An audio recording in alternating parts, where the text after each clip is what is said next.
Hey guys, welcome back to TechMan. Today, let me show you how to chat on chess.com. I was on chess.com the other day and realized that chatting with other players is actually super simple once you know where to look. So I log in on PC first and notice there are basically two ways to do it. Either you go to the lower left corner and click the message or envelope icon where all your chats and messages are stored and you can talk to friends from there.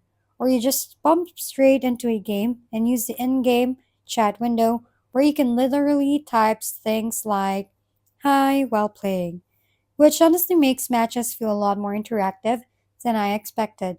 And then I tested on mobile too, just to compare, and it works almost the same way because once you're in a match, you just tap the chat option at the bottom menu, type your message, and even throw in emojis if you want to make it more fun.